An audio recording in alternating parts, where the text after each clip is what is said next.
One of the issues at play here is Stormy Daniels denying that she had had a relationship with Donald Trump.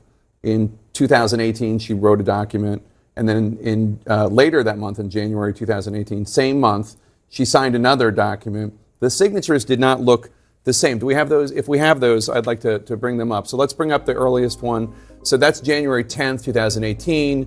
I recently became aware of certain news outlets alleging I had a sexual and or romantic affair with Donald Trump many, many years ago, et cetera, et cetera. She's saying it's not true. Rumors that I received hush money from Donald Trump are completely false, et cetera, et cetera. So that's January 10th. Look at that signature. Very, a lot of style there, almost as if she's signing the Declaration of Independence. All right, so then the official statement of Stormy Daniels on January 30th, also denying it. And it's a quite different signature. And that has been a subject of curiosity for some time. On that same day of January 30, 2018, Stormy Daniels went on Jimmy Kimmel Live. Let's roll that clip. Your original statement, the signature on the original statement does not match the signature on this statement. Did you sign this letter that was released today? I don't know, did I? Wait a minute, that you can say, that does right? not look like my signature, does it? It doesn't look like your signature. So you're saying perhaps this letter was written and released without your approval. Do you know where it came from? Do you have any idea? I do not know where. You do not know where it came from. So she wasn't under oath. You're not put under oath when you go on Jimmy Kimmel. But she was not telling the truth there. And this came out in court today because obviously it is an odd story and strange situation. And she said on the stand that she signed Stormy Daniels on that January 30th statement in a way she had never signed her name before as a tip-off to Jimmy Kimmel. None of this is enhancing her credibility. Boom! I told you. You remember? I posted a video about 10 days ago where I showed you actual proof that Stormy Daniels was a liar. I proved it in that video. And now Jake Tapper and CNN are finally getting around to it. Thanks, guys. Thanks for coming to the party. I got a lot of flack for pointing it out, and today it came out in court. Stormy Daniels lied. Most of the media is completely ignoring it. They have to ignore it. That is a game breaker. She actually signed 2 documents saying that she had nothing to do, no kind of affair. 2 documents, not 1, 2 documents. And now they're going to be examined when she gets on the stand and defense attorneys get to question her about it in depth. It's going to be delicious. If this Trump trial was being held in a real court with a real judge, it would be over already. Case would be closed. And right about now, even the media realizes they've been hoodwinked. Just one thing that I've been sort of noticing as this has gone on is that there have been a couple times where she seems to be cracking a joke, trying to get a reaction from the jury, and our reporters in the room have noted that the jury hasn't seemed to respond to that. No, they're taking their job seriously. I mean, what do you make of that? Humor is risky in the courtroom, especially if you go in with lines, like it looks like Stormy. If something happens spontaneously, if an easel falls over, people will laugh. They're human. But it's never going to work if you go in there like, I'm going to amuse the jury. I'm going to sort of say this clever thing. My basic feeling is like, wow, this is a colorful, maybe hyper colorful witness. Daniels says she told Trump of the magazine, someone should spank you with that. I'm sorry, Anthony. He was wearing silk or satin pajamas. I'm sorry. I'm sorry. I apologize. This is no. I'm sorry. I just had to laugh. I can't believe I have to read this on television. It's not going to involve any descriptions. Better you than me, Jake. It's not going to involve any descriptions of anything in particular. So just read it. Read it on the screen. We're talking about a presidential candidate for the United States. We're talking about a world leader. And the media was laughing. This is a clown show of epic proportions. It's hard to believe that this is an actual legal proceeding. Well, it was a bizarre situation because you had the defense tell the judge, this is going to happen if you put her on the stand with these broad parameters. It happened. And then the judge said, well, I may ask the jury to forget that it happened. How's that supposed to happen? How is the jury supposed to just completely forget all of these juicy details that Stormy just offered up even though they told her not to do that. How are they going to forget that? It's not like you're asking them to forget some CPA's testimony about a notation in a ledger, right? And the troubling thing about this is that they lit a dumpster fire in this courtroom. Absolutely. And the defense asked for the mistrial. And Okay, so understand why they asked for the mistrial. There was no chance that this corrupt judge was going to give them the mistrial. However, it lays the grounds for an appeal later on for this entire thing to be thrown out. the judge blamed the defense attorney. And so I can only imagine standing there, and it must have been difficult not to say, I'm sorry, Judge, I'm the attorney that told you not to put her on the stand. I told you that you had too broad of parameters. And then when she did exactly as we suggested you did, you ignored that I have a standing objection to her saying anything in this trial. And she shouldn't have been there. She really has no material evidence to the actual trial. At least that we know. There has been no crime shown thus far. There's no evidence of a crime. Everything she said today, as salacious and tawdry and dirty that it was and nasty, had nothing to do with any crime. Mm-hmm. And so at the end of the day, Merchant got what all of us expected. Now, this idea that he can make this cat walk backwards is going to be rather difficult. You know, you've already, had this witness go into every detail. Every detail except for anything that mattered in regards to what they're trying to put Trump in jail for. Every single aspect of everything that she said, everything had nothing to do with the actual charge. So if there was a relationship, if there wasn't a relationship, who cares? It has nothing to do with the actual case, except for the fact what they really want to do is sully up Trump. What they want to embarrass him to the people. Including whether the president wears boxer shorts, that he had Old Spice in his bathroom. I mean, that's the level of absurd. You're telling me a guy who's a billionaire is using supermarket cologne, Old Spice? Really? Really, Stormy? Is that what you want us to believe? Detail. The fact that you would bring in that type of just completely immaterial detail shows how this judge was a mere pedestrian in his courtroom. And then at the end of all of that, to say, God, he literally said, it would have been better if that testimony didn't occur. And you're just sort of looking around like, you were the one that allowed this testimony to occur. As you watch this circus unfold and parade down Main Street, understand why we're here. This is supposed to be about some criminal financial irregularity. It doesn't matter what kind of relationship those two had, if they even had one. As I said earlier, Stormy Daniels signed not one, but two separate letters saying that there was never a relationship and that there was never any hush money. I can't wait to hear the cross-examination on that. Obviously, this woman is used to being in some pretty weird positions, but I can't wait to see how she contorts herself when she's asked these questions about these two letters. Trump's attorneys? Nah, that's not Jimmy Kimmel. They're gonna tie her in knots. In regards to today's farce, Judge Jeanine and Greg Gutfeld really had something to say about it. One of our producers said that one of the jurors, a woman, had her head in her hands, going, I cannot believe that we're having to listen to this. The testimony that we heard today has absolutely nothing to do with the indictment. You have to keep saying that to yourself over and over. You may have to tell other people. They may think this was nasty. It was a bombshell. Stormy just, dumped all over Trump. It has nothing to do with the legal proceeding. It has everything to do with trying to embarrass this man again and again and again because they're so afraid of him running in November. The testimony was irrelevant. Mm-hmm. It was prejudicial. Mm-hmm. It was not probative. It has nothing to do with how something was filed and how reimbursement to Cohen and whether it was correctly entered in the books.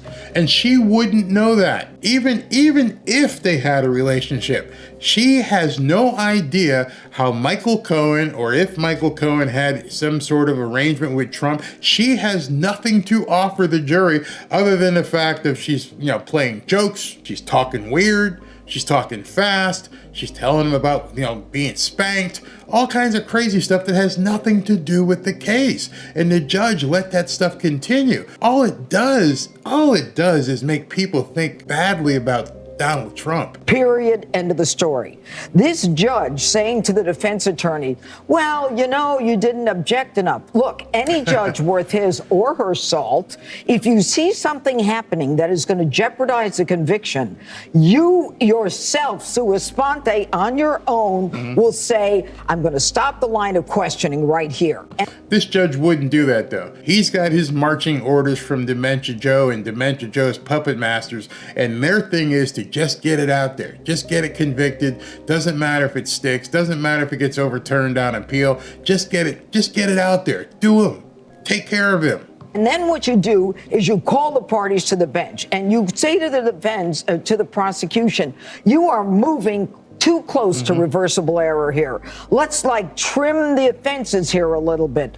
And he tried to do that after the fact. He tried to say, in fact, he sustained. I'm not sure if you understand that, but he basically said the defense won 4 or 5 different times when they said, we object, sustain, you can't do that. We object, sustain, you can't do that. So over and over, he was smacking the prosecution. And then afterwards, he goes, well, you didn't object enough. It's like, how much is enough? These guys were going way outside the boundaries. They shouldn't have been doing this whatsoever. But Mershon, and I heard one person say on Fox, oh, he's a really experienced judge. He's a fool. He's not an experienced judge the way he's doing this. He is allowing reversible error in. He should have said, I'm going to strike that testimony. There should have been a curative instruction right then and there on the spot. But instead he... So let me just explain what that is, in case people don't understand what a curative instruction means. Basically, late after the fact, but tell the jury, hey, listen, what you just heard has no relation to the actual case at hand. You are not to take any of this into your deliberation. Somehow you have to pretend you didn't hear it. Says, well, I'll think about it, make a request at the time of charge, at the time of my charge. No. And then he sends the jury out and lays out the prosecutor for allowing this testimony in. All right, so understand what he did there, what she's saying. After all this crap that Stormy Daniels went out there and spewed, instead of chastising the prosecutor in front of the jury, so that the jury would understand, hey, listen, these guys went out of bounds. They shouldn't have done that. That was bad. He takes the jury out the courtroom. And then when the jury is out of the courtroom, now he spanks, maybe I shouldn't say that. Now he reprimands the prosecutor and says, you shouldn't have done that. Why didn't you just do that while the jury was sitting there so they could see that you were reprimanding the prosecution for doing something wrong? Oh, I know why. Because you don't care. You want this thing to end in a conviction for Donald Trump. This judge is either all in on convicting Trump, irrespective of whether it's going to be reversed, and I would bet my house this will be reversed by the Court of Appeals. Now, the problem with that, some people earlier said, and I think Greg Gutfeld here is going to say the real thing with it, I think Dana reminds her, is that it doesn't matter. That's what the problem is. Everyone's saying, oh, it's going to get tossed out on appeal. That won't matter. If they convict Trump in June or July or whenever, and he has to appeal it to the appellate court, unless they take it on an emergency basis and they say, whoa, this can't stand. This is so egregious, we have to throw it out. Unless they do that, this thing may take 2 or 3 years to be appealed, way past the election.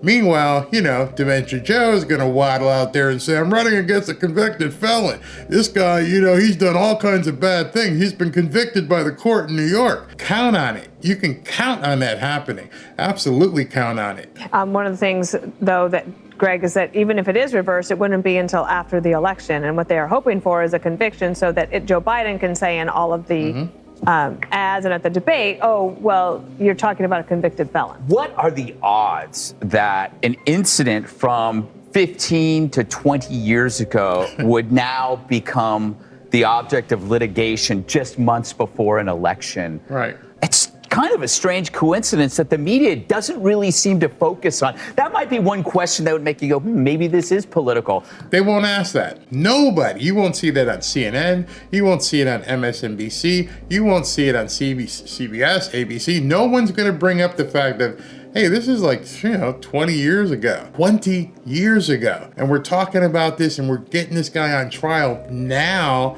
because it's in the middle of an election. But this happened 20 years ago. You think if people started digging into Dementia Joe's past from 20 years, what they might find, what they might be able to come up with some sort of charges on him? Well, that's what they're really afraid of. They're afraid that if Trump gets back in office, Katie barred the door. Who knows what's going to happen? I got to say, I love how CNN anchors blush and are shocked by pajamas and spanking. I mean, one of your employees pleasured himself on Zoom. He's talking about Jeffrey Toobin. And if you don't know what Jeffrey Toobin did, I can't say the word, but you go ahead and look up Jeffrey Toobin and what he did a couple years ago to get him bounced out of CNN. It's funny watching the media act like Puritans, right? Go to any media event and it's like the Playboy mansion with ugly people. The court case is really about convincing jurors that Trump is a bad guy for sleeping around. Guy's a billionaire. Was a billionaire, is a billionaire, and he did billionaire boys club type stuff. And I think a lot of people are jealous at what he did. They want to live vicariously through him. And now with this whole crazy movement and where they've taken America, it's like, oh my God, I can't believe this guy used to, hang out with those kind of movie stars. Couldn't say the word there. It's not about breaking laws because no laws were broken. Nope. Again, he's not charged for the hush money. It's not about Stormy. It's about an accounting method for a legal payment in a business record that had no known category. That's it. What Stormy has to do with it is nothing. All that is frosting for the media. Now, what he just said is absolutely true. It is frosting for the media. And I would say actually frothing for the media. They could not get enough of this. As I showed you earlier, they were laughing and hucking it up and having so much fun. And now they're talking about, oh my goodness, he might go to jail. It would be so awesome if he would go to jail. They actually began cheering, hoping that this means that Trump is going to go to jail. I'm not making this up. Check this out. This is not a mugshot. This is jail. And Donald Trump is terrified. You've got to believe just by his issues with odors and smells. The idea that Donald Trump actually would want to go to jail is ridiculous. He doesn't even like to stay in a hotel. I think to make a point, to prove a point, put him in the clink. Why do people watch that show? Why do people even turn into The View? I feel like when I watch The View that brain matter gets sucked out. These people are the most nutbaggiest people on the left I've ever seen. I mean, I almost think it's intentional that they say stuff just to make it up, but we'll continue. Oh, why not? Put him in the clink. I don't want this to sound like I'm doing wishful thinking. Yes. But which prison would be best? Maybe Donald Trump will go away. Maybe he'll go to jail. Maybe he will die. Hear what she just said? Maybe he will die. Not just go away, not just get put in jail. Maybe he'll die. That would be just awesome, wouldn't it? If there would be some way that the gods would step in and Trump would be dead, we'd all be happy. This is our American media. This is the media that is supposed to be, fair, balanced, unbiased, and they just wish death on this guy? To be too morbid, but maybe, he's not a young man. I'm going to give you, Michael, well, that's what I got. Number one, I'm okay if he goes to Alcatraz and they reopen it.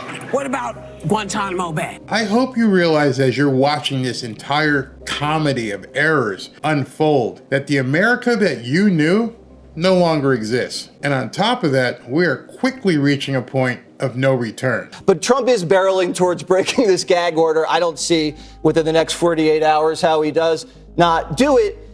You're saying you can't criticize the government?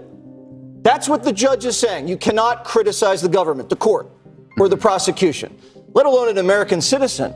This guy's the Republican nominee for president. Not only he can't criticize the government, he's not inciting violence. He's not making false statements. He has an opinion about the government that's being controlled by his political rival that's prosecuting him. Now, if you can't criticize the government or have an opinion about the government, then you're not in America. And that's insane. Everything Jesse Waters said right there, I completely underscore. I co-sign it completely. This is not how America is supposed to be. I've said it before, and I'm gonna keep saying it. If you don't like it, I'm sorry. But you gotta pray for this country. Pray for this country hard.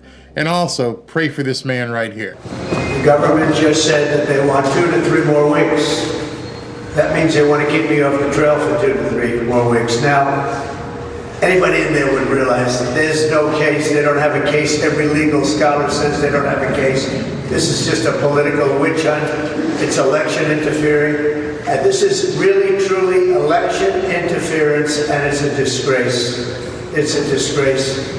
And in every poll, I'm leading by a lot. And they figure maybe they can do something here. Maybe they can do. This case should be over. This case should have never been brought. By the way, Alvin Bragg didn't want to bring the case. Your previous DA didn't bring the case.